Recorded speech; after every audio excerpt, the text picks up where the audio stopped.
This week on NAIT NewsWatch Extra, we decided to leave the studio behind to give you an in-depth look at the fascinating stories behind our city. We take a look at the blood shortage crisis and how it could be avoided in the future. How much blood do they need? Is this worthwhile to help save lives? An in-depth look at why Alberta Health Services is pushing for people to get their flu shot. There are hundreds of places that Albertans and Edmontonians can get immunized against influenza. And with the Oilers changing addresses in 2016, we take a look at the future of their current home. Going through this arena debate is so unique to Edmonton, but quite frankly, there's many other cities in the world that have gone through this.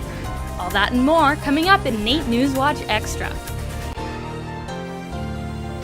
NewsWatch starts now. Good evening and welcome to NAIT NewsWatch Extra. Tonight we're going to do something a little bit different than usual. We'll give you a look at in-depth feature stories in both news and entertainment. Our first story talks about the national blood shortage we saw earlier this year and the call for new donors. However, there are some people that can't donate. Connor Hogg has more on that story. Earlier this year, blood reserves in Canada hit a critical 7-year low, forcing Canadian Blood Services to broaden their call for donors. So we asked Canadians to come out, help support us, and ensure that we had enough sufficient supplies on hand to help us through the next couple of months. With the holiday season approaching, Canadian Blood Services is encouraging all eligible donors to make the time to come and donate blood. But some groups are wondering why it is they can't donate, especially with the blood shortage crisis. Men who have sex with men have a 5-year deferral period if they abstain from sexual activity. Additionally, women who have sex with men have a 1-year deferral period. Mickey Wilson, Executive Director of the Pride Centre of Edmonton, feels it's time for the rules to be changed. It's still just discrimination. It's still asking a particular group of people to meet criteria that nobody else has to meet. The rules were changed from an indefinite ban on donation last year after Canadian Blood Services requested a policy review by Health Canada. But Tyler Gaida, a U of A graduate, feels they haven't been changed enough. The ban, as I see it, is just a continuation of the idea that all gay men have HIV, which is absolutely untrue. There is never enough blood donors. I mean, we know this. This is an ongoing problem in our society. I think they should just really use the tools they have to ensure that the blood that they get is safe. There's blood donors willing to donate blood, and they're saying no. At this point in time, we're always looking at those deferrals or those changes that are happening in the criteria, because those criteria are changing on a regular basis. I wouldn't say Canadian Blood Services is the bad guy. Their job is to collect blood and make sure it's safe. So they have actually stated that they will wait for Health Canada to tell them to do this so that they don't have to take a political stance, they don't have to take a potentially divisive stance. Health Canada is the one that has the power to step up and make this change. The tools are in place to test the product to ensure it's safe. So I think they should just let us give. Despite disagreeing with their policies, Gaida urges eligible Canadians to still give blood. People should donate as much as they can, because that's what it comes down to. When you donate blood, you can help save a life. To donate blood or for more information, call 1-888-2-DONATE. Connor Hogg, NewsWatch Extra. So Katie, have you gotten your flu shot yet this year? Well, I haven't yet, but Alberta Health Services does plan on vaccinating 20% more Albertans than last year, so they're offering the shot free of charge in various locations. And for one Edmonton woman, getting her shot is now part of her yearly routine. And Katie brings us her story. LX13, sound Q11, and video 1, go. Julie Ferguson is a 22-year-old theater stage manager and technician. When Julie was 20, she contracted influenza B, a type of flu virus. There was a flu going around amongst a bunch of my friends, and it seemed to be worse than normal, but it was the flu, right? Everyone sort of had it for a couple weeks and then it went away. Julie began feeling very sick and went to the hospital by ambulance, but was sent home with some antibiotics. And the next morning I woke up to my mom checking my wrists because I was blue from my fingertips all the way up to my wrists. I went into kidney failure, and then all my organs started to protect themselves. So I went into something called multi-organ failure. But I essentially woke up about a week and a half later in a bed in the ICU. Doctors couldn't confirm what happened but found traces of influenza B in her blood. Julie had not received the shot that year. To be someone who was previously completely healthy. According to Alberta Health Services, the flu is a viral infection of the throat, nose, and lungs. They say influenza causes 20,000 people to be hospitalized and 4,000 deaths each year. They have 1.1 million doses of the vaccine, almost double that of last year.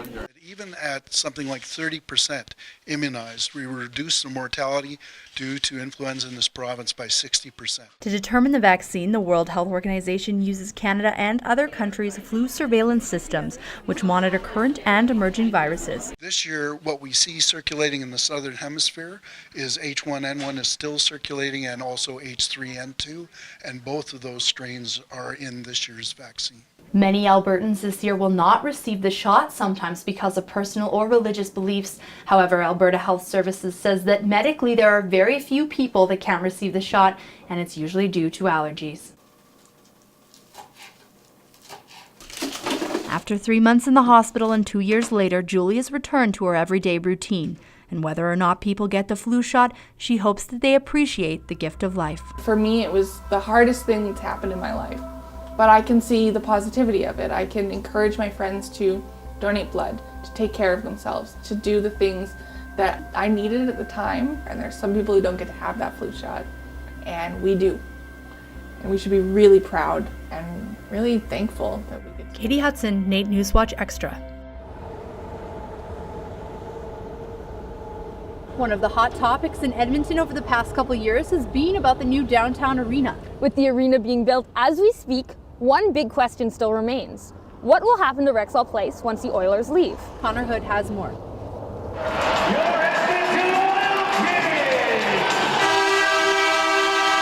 Northlands Coliseum, Skyreach Centre, or Rexall Place. Whatever you call it, it's been the home of the Edmonton Oilers since 1974 and the Oil Kings since 2007. With the two teams scheduled to move to Rogers Place in 2016, the future of their current home is up in the air.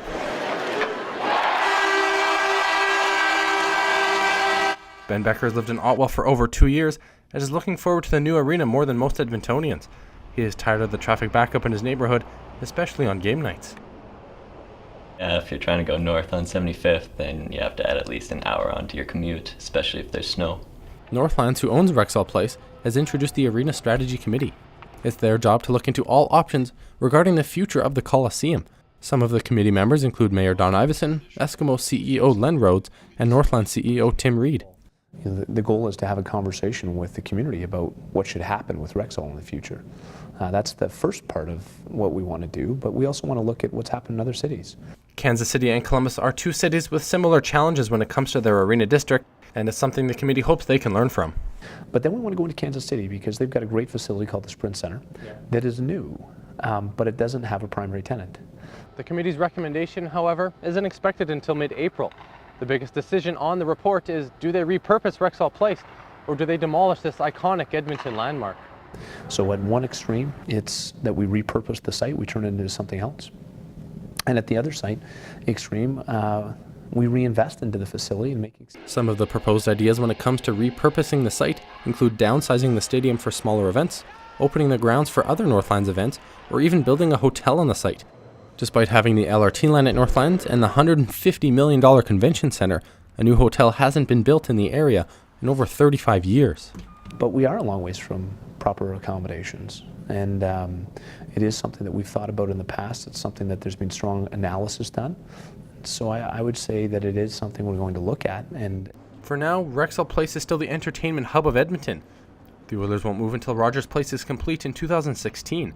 While their current stadium has had its share of championship moments, it's still the future that remains unclear. Whether it's a hotel, a smaller venue, or remains intact, it will be years before Edmontonians forget Rexall Place. Connor Hood, Newswatch Extra. Coming up after the break, we take a look at the story behind Alvin Parker, an all-star both on and off the court, and every obstacle he's overcome to get here. It wasn't a second chance, it wasn't a third chance, this was like my fourth or fifth. So it was like about time I made something happen. And the 3rd Street Beats Creative Youth Center is a newly opened studio that is taking the community into consideration. We allot a certain amount of spaces in our programs for either high-risk youth or low-income families.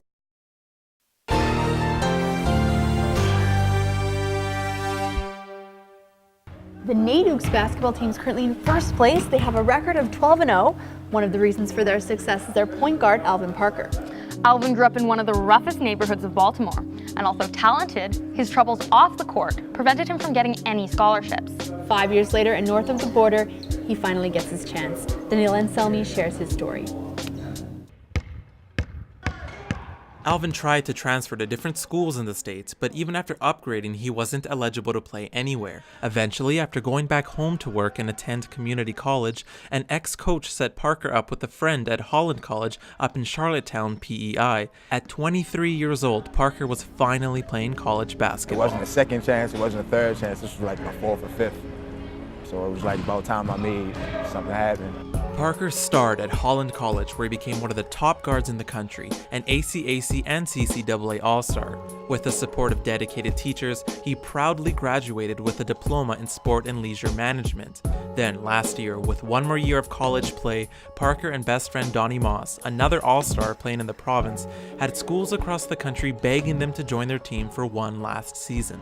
NAIT Ooks coach Mike Connolly had an honest sales pitch. He didn't care about basketball, per se. It was the basketball, he knew what he was going to get from us. It was about taking the next step in our life. Coach Mike is hard on Alvin, but the two share an open and honest relationship. I think he's a caring, good, honest guy. I mean, I think he leaves his emotions on his sleeve, which can sometimes get him into trouble, but it can sometimes also be his best asset. Alvin's motivation comes from everything he's battled in life and for whom he's battling for, and that's what separates him from the rest. I come from a situation where as though I'm the only man left in my family. I have kids of my own. I have a girlfriend that I love to death. His young father sadly passed away just months before Alvin was born, and his stepfather, who taught him the game, passed when Parker was only 20. Alvin had to grow up much quicker than most, and with 3 kids of his own, he's out to set the best possible example for his family. They're young and they see what I'm doing, and like stuff like this, and being able to see that dad getting interviewed and stuff like that, it lets them know that anything is possible. On top of juggling school, basketball, and family, Alvin also works part-time supervising student recreation and cleaning up the bleachers. He also takes part in the Ooks volunteer program, where the team helps coach North End junior high basketball teams every week. Working with youth who come from a similar background is a natural fit. Somebody make them work. Somebody play defense how I showed you how to play defense. For someone who's been there before, he's out to prove that things can always change. I almost use myself as an example to show them, like, man, just because you might start off one way, you could pick it up. Alvin's future options include playing pro overseas, finishing a bachelor's in business, working with youth back home, endless options for someone who started off with so little. Daniil Anselmi, NewsWatch Extra.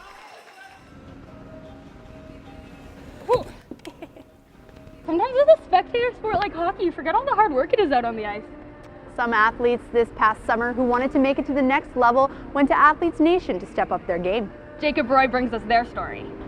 So not a lot of talking, let's work hard, you guys. There are many different ways to improve your skills as an athlete. For many athletes and teams, they go to a place where it not only gives them cardio and muscles, but it improves their whole game entirely. Athletes Nation is a facility located in St. Albert. What separates it from other workout programs is that they focus more on speed and power. Head strength and conditioning coach Brad McNamara explains how speed helps get to the next level. Definitely do focus a lot on the power side of things. So, I mean, our athletes always do speed development first. We do lift quite a bit, but it just always comes after the speed because at the end of the day, that's going to separate the athletes at the next level. Sprinting is one of their main methods to become stronger and faster. Their other methods of producing speed and power is Russian jumping, squats, and going under and over hurdles. The 20,000 square foot facility first started much smaller before it became well known in St. Albert and Edmonton. Co-owner Dan LaJoie started the project in the United States in a mobile home. He actually started with a portable classroom, so really small, like 10, 15 baseball players there. What ended up happening is the baseball players seen the success in the program, and it just kind of it took shape, and now 10 years later we're in this 20,000 square foot facility. Over the years, younger athletes that have come in that want to improve their game so they can move up to the next level have noticed a dramatic change and improvement of their game when they step onto the ice or to the field. Exercises that we do here seem to simulate skating and working on strides. So it's almost a muscle memory type thing, and we're engaging all the muscles required to have a good stride and powerful stride. I've gotten way faster than I was 3 years ago. I can skate harder and for longer. My agility has improved greatly. I'm all around just like a better skater. Even my technique is better just from like all the squatting and lunging and stuff we do. For more information about Athletes Nation, you can visit their website at athletesnation.com. Their YouTube account also provides players' profile about the program. It will give you facts on a nutritional diet and will help you teach you new ways of exercising. For NAIT NewsWatch Extra, I'm Jacob Roy. We are here at the Creative Youth Center, and I haven't personally taken a dance class in a very long time, but it's certainly inspiring me to do so. Our Jordan Wardell reports on how the studio is taking dance back to what it's supposed to be, something fun.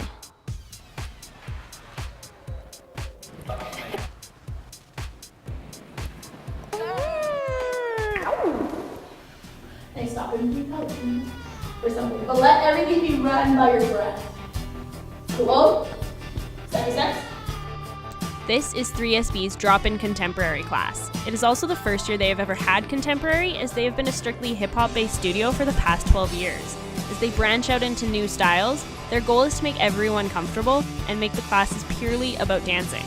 It's such a competitive world now, right? And like every studio focuses on like we have to win this competition, or it's all about winning instead of the happiness that dance like creates in your soul.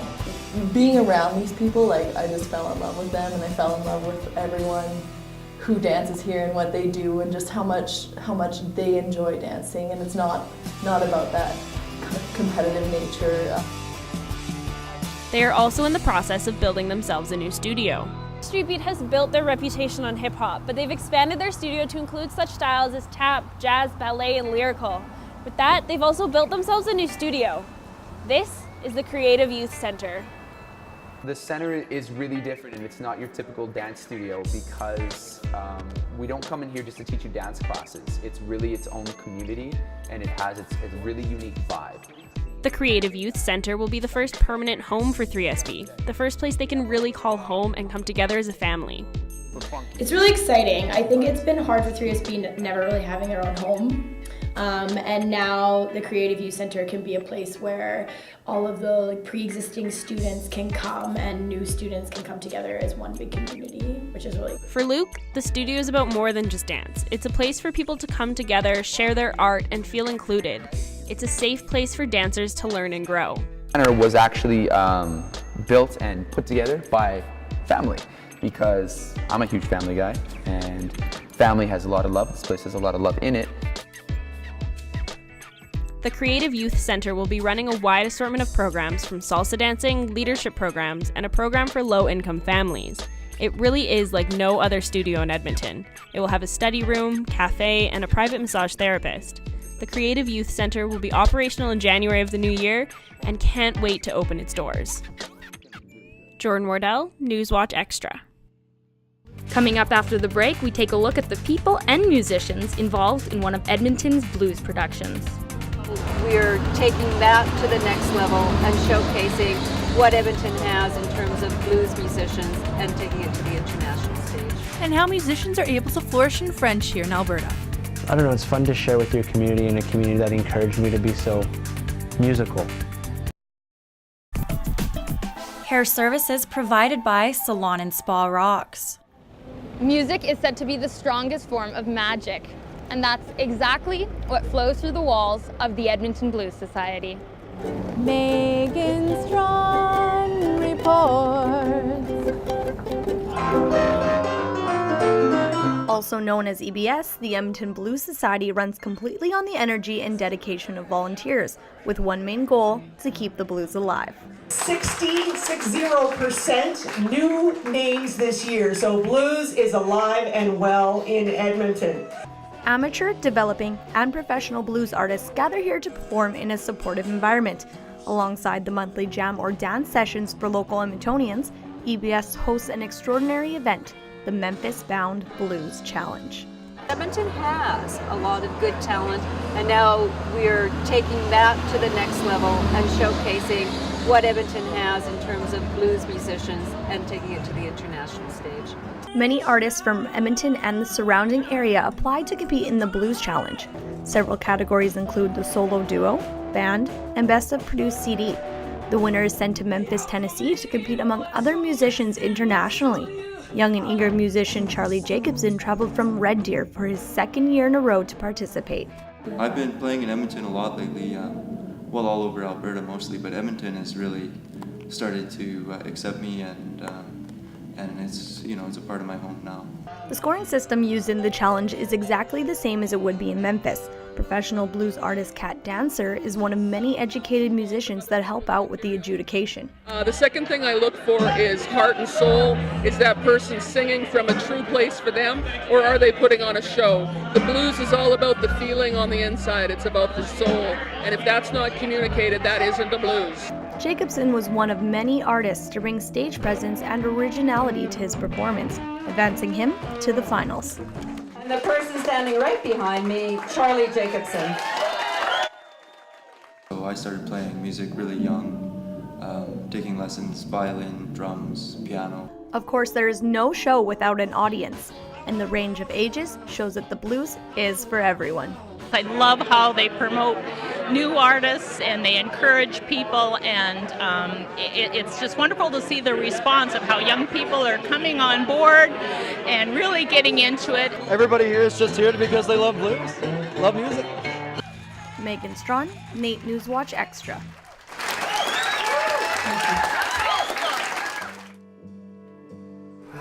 Okay, on va se parler demain. Our French community here in Alberta is growing faster than any other place in the country. And growing with this community is its art scenes, with new and talented musicians. In our next story, Carly will tell us more about how artists flourish here in Alberta and beyond.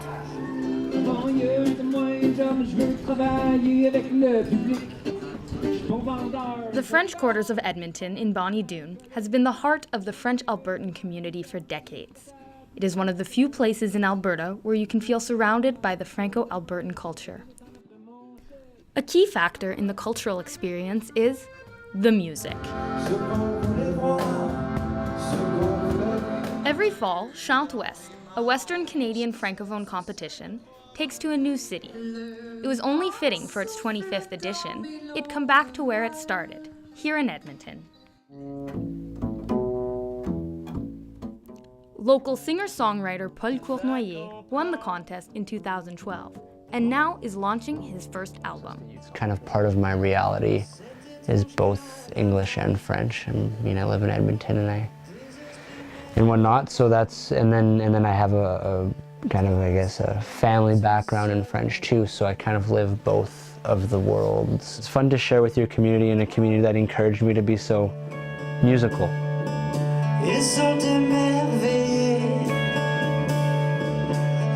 Playing music in both French and English is important to Cournoyer in order to keep the Franco-Albertan scene open. That I want to keep on bridging gaps and, to make it not its own bubble of a scene, but really something that, Edmontonians and Albertans can share together, like the whole music scene as an entity. There's only so much work in French that you can, we're not just in it for the money, obviously. This year's Chante West winner comes from a different background. Karima has been a singer-songwriter in Edmonton for over 10 years, but she's only been writing in French for the past year. I feel really welcomed. I love the French community. It's so great. Everyone's really supportive. So I'm excited to keep working in French. And it's so much fun to have, people who aren't necessarily from Francophone families, being engaged. I don't think that it should ever be something that your cultural lineage dictates whether or not you can do music in French, Karima will be representing Western Canada at the Granby International French Music Festival. For NAIT NewsWatch Extra, Carly Robinson. So horror is not exactly my cup of tea, but for some, a little bit of fright is right up their alley. Luckily, not everyone's afraid of a little blood and guts. Richard Lukacs takes us on a tour of one of Edmonton's scariest attractions. Warning, the following report contains images that some viewers may find disturbing.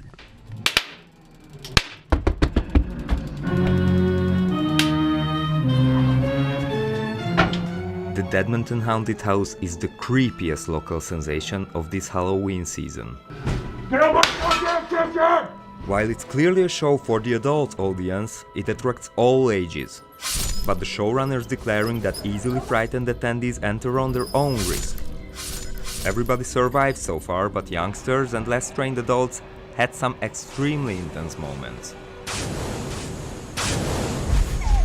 Walking through the hallway with the girl with her hair over her face. When we got chased by the chainsaw.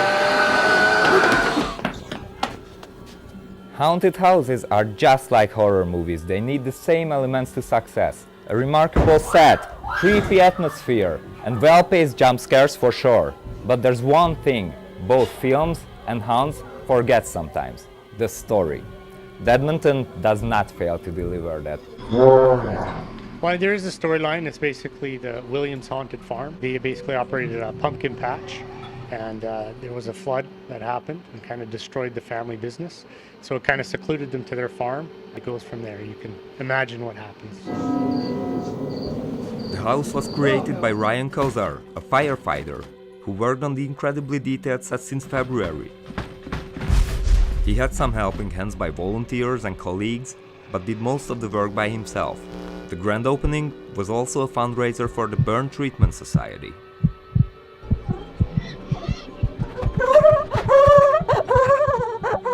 All ghouls and beasts need a break sometimes, and while the actors rested, I volunteered to jump in for the second act in the role of the Grinder.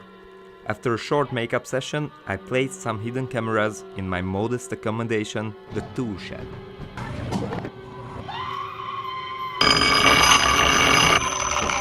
As a person, I wouldn't even harm a fly, but as the Grinder, I squeezed out some proper screams.